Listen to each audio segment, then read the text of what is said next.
Nadiskubre sa isang routine checkpoint operation sa Pagadian City ang tinatayang mahigit 68 milyong pisong halaga ng hinihinalang shabu na itinago sa isang modified tricycle. Ayon sa ulat ng pulisya, nagsagawa ng oplansita at anti-carnapping operation ang Zamboanga del Sur Highway Patrol Group ng parahin ang naturang sasakyan dahil sa unauthorized body modification.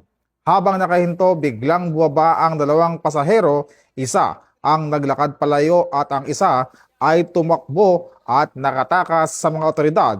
Naaresto sana ang driver ngunit kalaunan ay tumakas din habang iniinspeksyon ang sasakyan. Naiwan ito ang kanyang pitaka na naglalaman ng kanyang pagkakakilanlan. Sa isinagawang inspeksyon, nadiskubre sa compartment sa ilalim ng upuan kung saan na-recover ang 10 pakete ng hinihinalang shabu.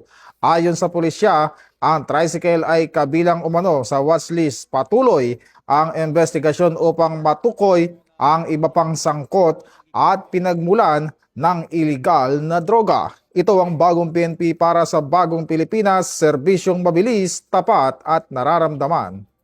Mula po dito sa Campo Crame, ako po si Patrolman Adrian Dayaw nagbabalita para sa Police News Network. Alagad ng batas, tagataguyod ng balitang pulis at ito ang bagong PNP para sa bagong Pilipinas, serbisyong mabilis, tapat at nararamdaman.